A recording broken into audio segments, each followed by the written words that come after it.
Hi, I'm Dan. Welcome to what is my first attempt at a weekly video game review. So pretend you watched a really fancy video game intro there for the show. Maybe at some point I'll have one, but I don't. Like I said, it's my first try at this. I want to see how it goes, see how people respond to it. Apologize for the house, but it's where I've got to shoot, so it's what it is. See if I can hide more of the background in the future. Just want to talk about a couple of things that are going on in the various games that I play. See how it goes as far as different from delivering it just via like a blog update. See how people like this format. Please leave a comment here on YouTube or on the blog itself, and I'll put a link up in the here so you can get to the blog if you didn't start there. First up, I'm going to talk about MechWarrior Online. First, MechWarrior Online just launched a couple weeks ago. Do want to say that the developers have been much more communicative over the last week and a half or so since launch than they had been in the months leading up to launch, which is a nice change. Very glad to see they're back to communicating with the player base. Prevents a lot of problems when they actually talk to us versus everybody having to go and come up with worst case scenarios by thinking about what's going on versus the developers telling us what's going on. So hopefully that trend will continue for those guys. This week's patch for MechWarrior Online brought us a new map, which is a combination of a city and a wider open, more river bed type area. Got some nice hills, a couple of different levels of industrial structures in there, so you can actually get up on top and snipe down at people below you. A few different tunnels, so you can come up behind people. Good open areas, so there's lots of options for different strategies in the map, which is good. Not their biggest map, but it's also not their smallest. Could probably use it to be a little bit bigger, but it's a good map. It's the first time we've had a new map in a while, so it's a nice change. Glad to see that show up in the rotation. And it'll be interesting to see what kind of strategies people develop after we've had it for a little bit longer. This week, patch also brought us a new hero mech. For those of you not quite familiar with MechWarrior Online, a hero mech is just a special premium chassis that has a different skin, so its paint's a little bit different, and it also provides 30% boost to the earnings for the in-game currency, which is kind of nice because it's going to be a little grindy at times. This month's Heroes mech is the Boar's Head, which is the hero version of the 100-ton Atlas. Stock loadout on it is 1 long-range missile, 10 rack, heavy autocannon 10, and 6 medium pulse lasers, so it's got a good variety of ranges in there. You can soften your targets up with the long-range missiles, and then just lay into them with the heavier stuff as you get close. So it's a good brawling mech for those up-close and personal fights. Other MechWarrior news, the Project Phoenix mechs will be delivered in the next patch, which is October 15th. So if you've pre-ordered that, you can look forward to receiving all your new goodies. Then, if you haven't picked it up, you may want to consider doing so because they should be announcing an end date for that promotion here shortly. We've also, players have all unlocked all 3 stages of the Project Phoenix loyalty program, which means that anybody who's pre-ordered the Project Phoenix, any of the Project Phoenix packages, will also get all the Project Phoenix colors unlocked for use on any of your mechs, so you can customize them to all have a similar paint scheme. Different cockpit items to support the faction of your choice, and earn you a small bonus for loyalty points once that system is implemented.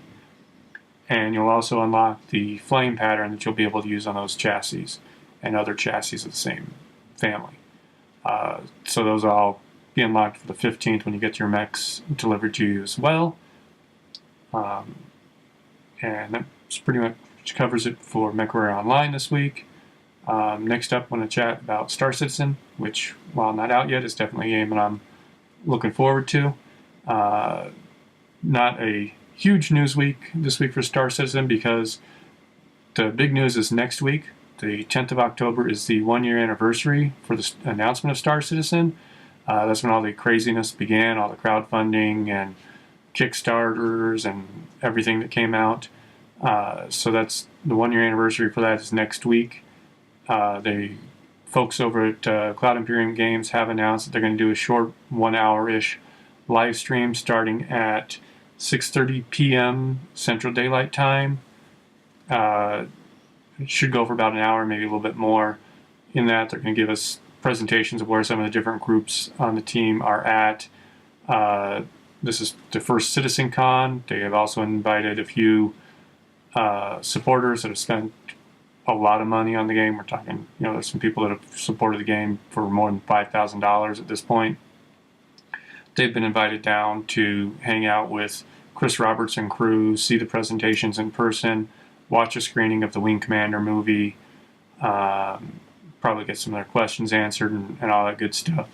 They have said that if, and it's pretty much guaranteed at this point, that they will put some of the limited availability ships back on sale. If that happens, don't panic if you missed the hour-ish stream. Sales aren't just going to be for that stream. They are going to continue through till the following Monday, October 14th. So the rest of us that aren't going to Austin for the week will have a chance to put ourselves further into debt to buy another limited edition ship. So we'll have to see what comes up, hoping for the Starfarer or maybe another shot at the skies. But it'll be interesting anyway. I'm sure they have lots of good stuff planned for us. So looking forward to the 10th. Again, that stream's going to be at 6:30 p.m. Central Daylight Time. The link will be over on the RSI site, and I'll throw it up on my site as well once I've got that.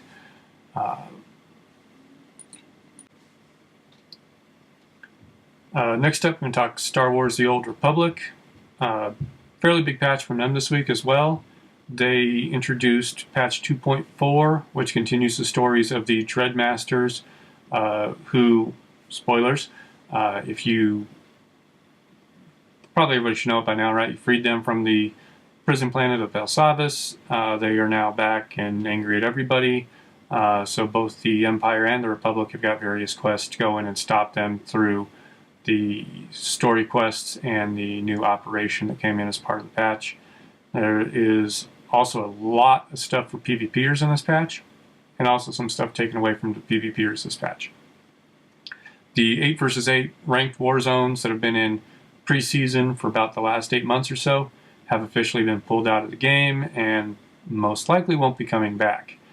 They've been replaced with a 4 versus 4 arena format that is a little bit different in that you can queue for it both ranked and unranked, and the ranked play is both solo and team ranked. So unlike, say, World of Warcraft, where you couldn't ever queue for anything ranked as solo, you can queue for these ranked solo, obviously at level 55, and go for the ranked war zones / arenas as a solo person, so you don't need to worry about always trying to coordinate with now only 3 other people to get going at the same time for your arena rating, which is kind of nice.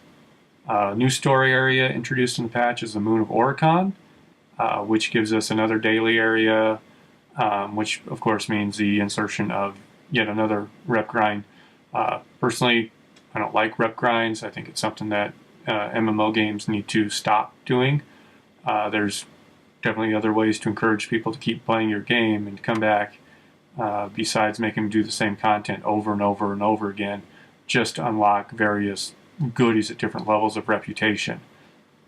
We'll say the advantage that Star Wars The Old Republic rep system has over, say, again, World of Warcraft.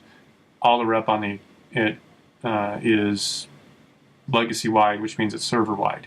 So everything that all your characters do for each of the factions that there is a rep grind for counts for everybody on there. So it does make it go a little bit less painful, because you can get some of that rep while you're doing things like leveling or war zones and that kind of stuff, or some of the dungeons / instances.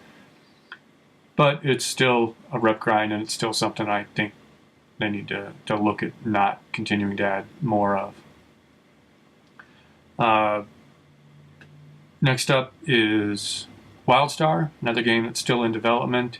They actually stopped their closed beta a little ways back to go through and revamp some of the game systems based on feedback from the player base at the time. Said, hey, look, this just isn't fun, or this is confusing.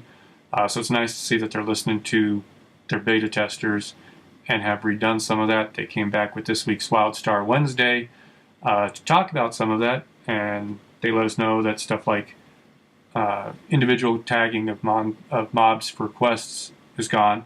It's all open tagging now, so if we're questing in the same area and you pull a pack of 4 or 5 mobs and you're having trouble with them, if I run over and help you out, previously I wouldn't get anything because you'd have tagged them all. Now I get a little bit of XP, a little bit of loot based on the amount of damage that I do to those critters, which is kind of nice. They've also made a change to your typical go kill, 6 bear type quests, in that the difficulty level of the critter that you kill for that quest impacts the number of critters you need to kill for the quest. So the quest may say go kill 6 bears, but if you go off and find an elite bear, that may count as 2 towards your total.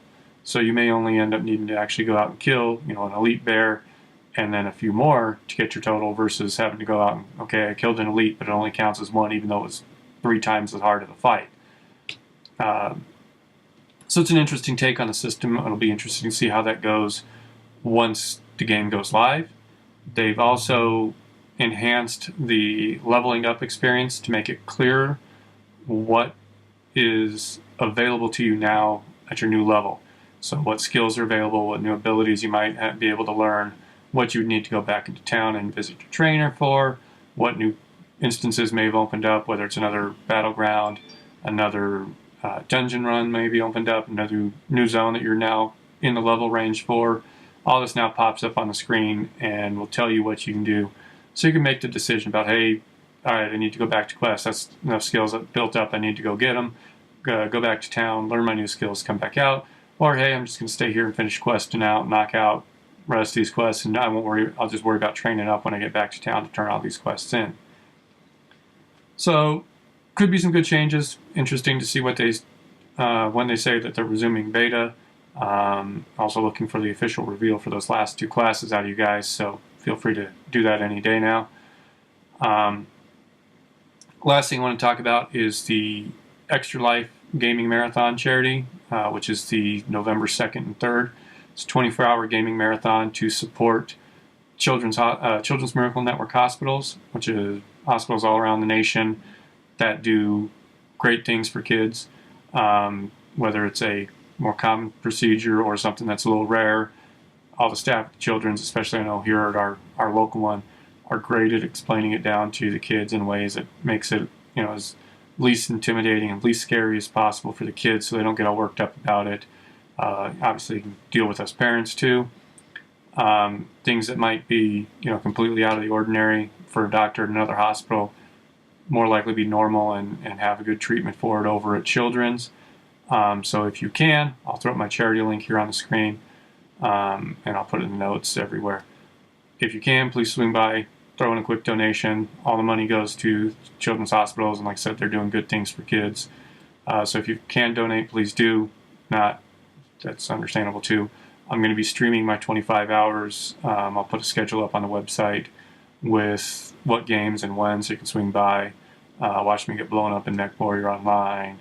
I'll probably play some Saints Row 4, a little this, a little that. But if you want to swing by and support and help me stay awake, I'm all for that.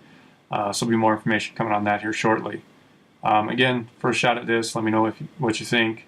If you liked it, didn't like it, what I need to change. Again, I know that the house is the house. I should probably find a way to hide that. Maybe I'll get a green screen behind there going forward if I keep doing these. Please leave a comment here or on the website and let me know what you think. All right, thanks, and we'll talk to you all later.